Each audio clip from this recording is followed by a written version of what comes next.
దిల్ రాజు గారిని మాట్లాడాల్సిందిగా కోరుకుంటున్నాము. రాజుగారు.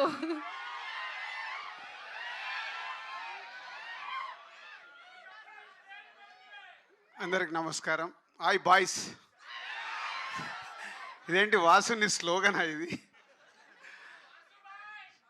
సరే, 2026 వచ్చి ఆల్మోస్ట్ 3 months కంప్లీట్ చేసుకుంటున్నాం. ఈ మధ్యలో మీరు చాలా సినిమాలు చూశారు, చాలా హిట్ అయినాయి.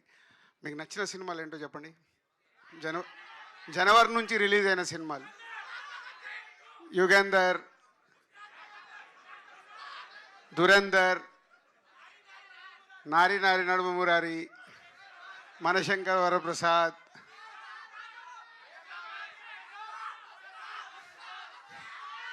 ఉస్తాద్. అంటే నేను ఎందుకు అడుగుతున్నా అంటే, ఒకప్పుడు మేము సినిమా తీసి రిలీజ్ చేసేటప్పుడు చాలా, ఇందాక అభిలాష్ అన్నాడు కదా నా గురించి టెన్షన్ పడ్డాడని.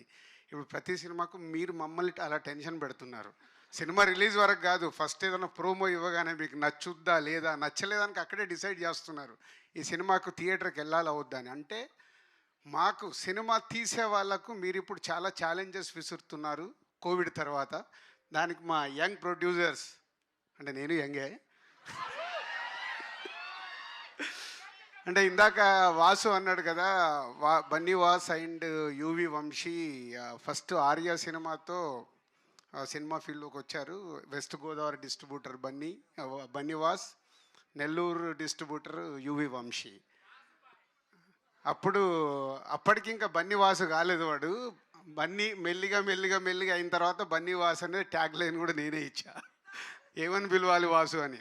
సో ఈరోజు అటు వాసు GA2లో కానీ వంశీ టు యూవీలో సక్సెస్ఫుల్గా జర్నీ చేస్తూ ముందుకెళ్తున్నారు. పోతే బన్నీ వాసుకేమో రైట్ సైడ్ బన్నీ ఉన్నాడు, వంశీకేమో లెఫ్ట్ సైడ్ ప్రభాస్ ఉన్నాడు. సో అలా వాళ్ళు సినిమా పైన ఇంట్రెస్ట్తో ఇద్దరు అలా ప్రొడ్యూసర్స్ అవ్వడం, డిస్ట్రిబ్యూటర్స్ నుంచి ప్రొడ్యూసర్స్ అవ్వడం, లైక్ మమ్మల్ని ఇన్స్పిరేషన్గా తీసుకొని సక్సెస్ఫుల్గా సినిమాలు తీయడానికి మెయిన్ పంతా స్టోరీ. వాళ్ళిద్దరు కూడా స్టోరీల్ని పట్టుకొని కొత్త డైరెక్టర్లతో కూర్చొని వర్క్ చేయించు సినిమాలు తీసిన సినిమాలన్నీ సక్సెస్ఫుల్లే, రైట్? శర్వాతో యూవీలో ఇది 4th ఫిలిం. రన్ రాజా రన్ కానీ, ఎక్స్ప్రెస్ రాజా కానీ, అండ్ మహానుభావుడు కానీ అన్నీ. ఇప్పుడు ఈ బైకర్ గురించి లాస్ట్లో మాట్లాడతా. సో ఇలా మంచి సినిమాలు వచ్చేటప్పుడు అటు వంశీ అండ్ టీం, ఇటు వాసు తను తీస్తున్న సినిమాల్లో స్క్రిప్ట్ని పట్టుకున్నప్పుడు డైరెక్టర్స్తో కూర్చుండి వర్క్ చేసినప్పుడు సక్సెస్ఫుల్ సినిమాలు. అది నా ఫార్ములా. నేను కూడా ఈ మధ్య కొంచెం ట్రాక్ తప్పి మళ్ళీ ఇప్పుడే ట్రాక్ ఎక్కాను. సో ఎక్కేసా, డోంట్ వరీ, వచ్చేస్తున్నాం.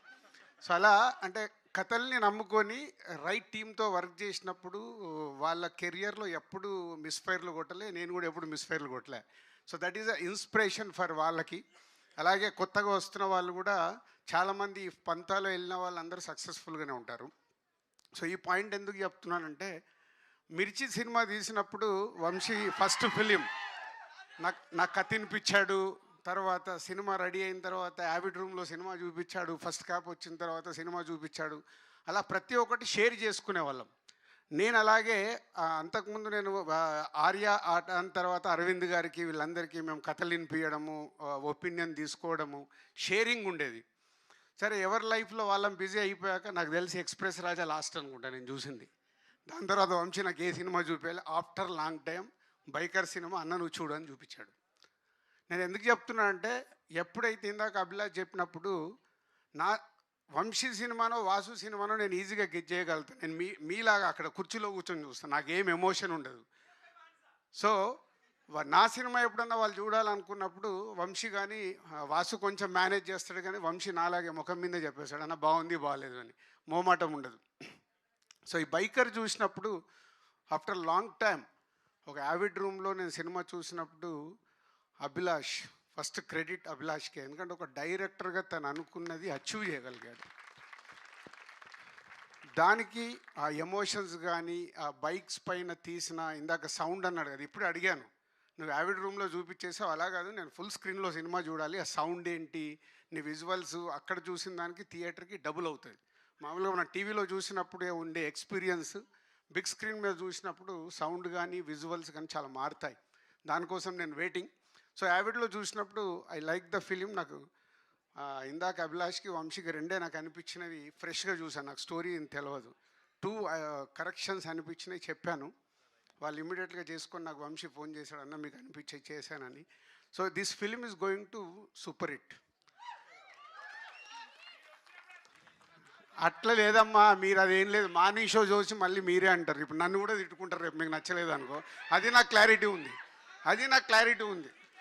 ఈ సినిమా సూపర్ హిట్. మీరు థియేటర్కి వచ్చి ఎంజాయ్ చేస్తారు. ఎందుకంటే ఇందాక అభిలాష్ చెప్పినట్టు father and son emotion super. అలాగే వాళ్ళిద్దరి మధ్యలో ఉండే కాన్ఫ్లిక్ట్, ఫాదర్ అండ్ సన్ మధ్యలో ఉండే కాన్ఫ్లిక్ట్ సూపర్. విజువల్స్, బైక్తో రేస్ చేసిన ఎపిసోడ్స్ సూపర్. అండ్ ఇలా ప్రతి ఒక్కటి almost 2.5 hours film. And release అయిన సాంగ్స్ కూడా చూశారు. మ్యూజికల్గా Ghibran is given is very good. Yuvraj visuals, ఇలా ప్రతి ఒక్కరు పార్టిసిపేషన్ చేశారు ఈ సినిమాకి, ఆల్ టెక్నీషియన్స్. అది ఎప్పుడు సాధ్యమవుద్దంటే అప్కమింగ్ తనకు సెకండ్ ఫిలిం డైరెక్టర్ కాబట్టి అది రాసుకొని అనుకున్నది తీసుకునే వరకు యువి వంశీని కూడా బాగా కష్టపెట్టాడు. అలాగే వాళ్ళ యాక్టర్స్ని కూడా కష్టపెట్టారు. స్పెషల్గా ఇందాక రాజశేఖర్ గారి గురించి కూడా మాట్లాడతాను నేను. చెప్పారు ఇందాక అభిలాష్ 8:30కి వచ్చేవారని. అంటే మా ఇండస్ట్రీలో కొన్ని నడుస్తూ ఉంటాయి, రకరకాల రూమర్స్ ఉంటాయి, దాన్ని క్లియర్ చేశాడు అభిలాష్. సో శర్వా, అక్కడి నుంచి శర్వాకి వస్తే ఎంత మేకోవర్ అయ్యాడు అసలు. నేను ఆ మధ్య నేను చూసి షాక్ అయ్యాను.